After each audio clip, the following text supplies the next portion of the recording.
This project car has been an emotional roller coaster. I did a pretty ridiculous swap where I put a 1,200-pound diesel engine where a 400-pound gas engine was supposed to go.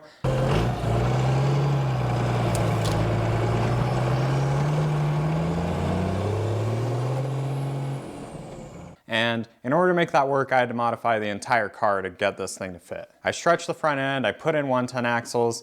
A lot of work went into this vehicle. And now, every time I drive it, something goes wrong. The last time I drove it, the fifth gear in the transmission blew up and I had to spend a couple months rebuilding the transmission in order to get it to run again. With it finally running again, I wanted to take this thing out. I had this crazy idea that I should actually use my project car for something useful. So my partner and I were gonna go mountain biking and I figured let's throw the bikes in the back of the Explorer and see if I can actually get this thing to be useful for once. There was a lot of dirt roads between where I'm at now and where we wanted to take the mountain bikes, and this would be the perfect vehicle for it. We got all packed up, threw the bikes in, started driving to the top of the hill, and it worked all right until I got to about 45 miles an hour.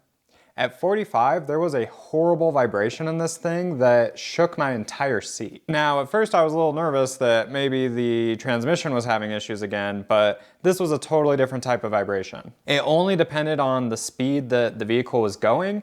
It had no relationship to what gear I was in or anything like that. At 45, it shook like crazy. At 50, it was fine. At 40, it was fine. Didn't matter if I was in third gear, fourth gear, fifth gear. Just had this crazy vibration. Luckily, I was able to finish out the trip by just driving a little slower than I would have liked to, but now I've actually got to diagnose what the heck went wrong. I realized that it seems like the noise is coming from the transfer case, and when I get underneath it and put my hand underneath the slip yoke on the transmission and push up and down on it, there's some play there. And that play could definitely be causing this issue. I did some more research, and apparently the slip yoke that goes into your transfer case or transmission, this is a wear component.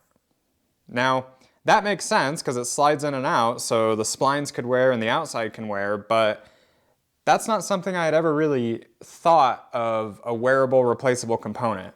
So this is the first part I need to replace. But on top of that, there is a bushing inside the transfer case that this thing goes around. And this bushing is also a wear component because that's what this thing rides on. So I think I have my issue diagnosed. I just wasn't aware that this was something that needs replaced. So I'm gonna have to pull my transfer case out again and pull it apart for the third time in order to replace this bushing. And then I'm gonna have to pull my drive shaft apart in order to replace this slip yoke. I'm kind of in uncharted waters here. Even though I spent a little bit of time as a mechanic, I've never had to diagnose a vibration like this, so I'm really hoping I got the diagnosis right. But I guess we'll see once I get everything back together. So let's get to work and see if I can figure out what the heck this vibration is and replace these weird parts that I didn't know ever needed replacing. Trying to get this drive shaft apart was a big pain in the butt. This thing was rusted together and my press was having a hard time getting it apart. And then once I finally pushed it out, I could not really get the caps out, so I had to cut on them, and it ended up being a lot more work than I thought it would be. I eventually got it apart. While I was in there, I put a new U-joint in there as well, so now the yoke and the U-joint are both new. While I was under here working on the drive shaft, I also noticed that it looks like the drive shaft may have been rubbing slightly on the yoke. What this means is there was a little bit too much of an angle on the drive shaft and the joint was interfering. This could also be part of the cause of the vibration, so while I'm down here, I'm gonna grind out this yoke a little bit to give me a little more clearance. Also checked the angle again to make sure that it's not just a drive shaft angle issue. The angle is perfect. The rear pinion is essentially 1/2 degree pointed down and the transfer case is 1/2 degree pointed up. When my partner made me this transmission mount that set the transfer case angle, we did a good job of measuring and making it because this thing is still spot on as far as my angles go.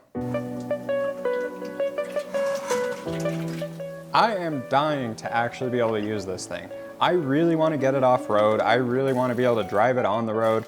I would really like this thing to be able to pull a trailer. So hopefully eventually I'll run out of issues to fix and this thing will be usable. That's the goal anyways, so let's see if we can get one step closer to making that happen.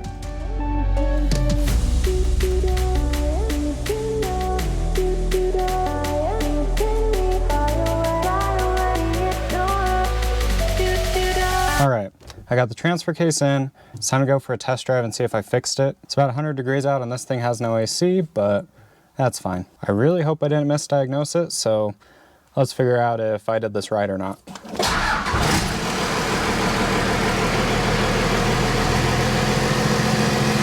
Transfer case works.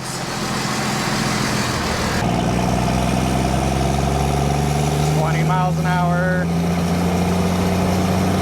30.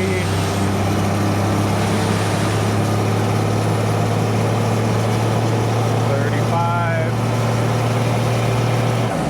40.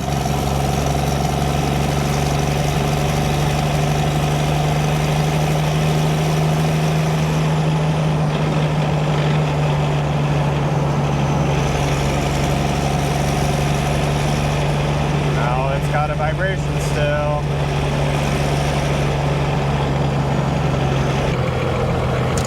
It doesn't seem to shake me out of my seat, but it definitely still has a vibration.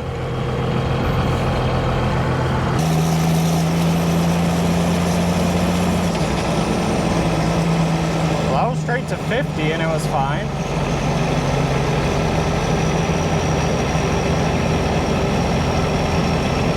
There it is.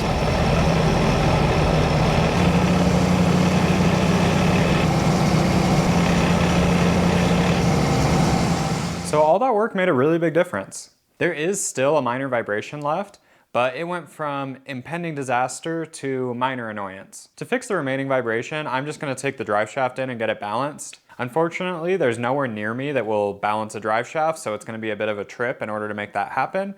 But at this point, I'm fairly confident that I can actually drive this thing again. Or at least that's what I would say, except when I was rolling around underneath this thing, I found a way bigger issue than the vibration. So I guess my next video is going to be trying to prevent another catastrophic disaster with the Explorer. So tune in next time for that. Thank you for hanging out with me in my garage today, and get out there and build something. I hope to see you next time.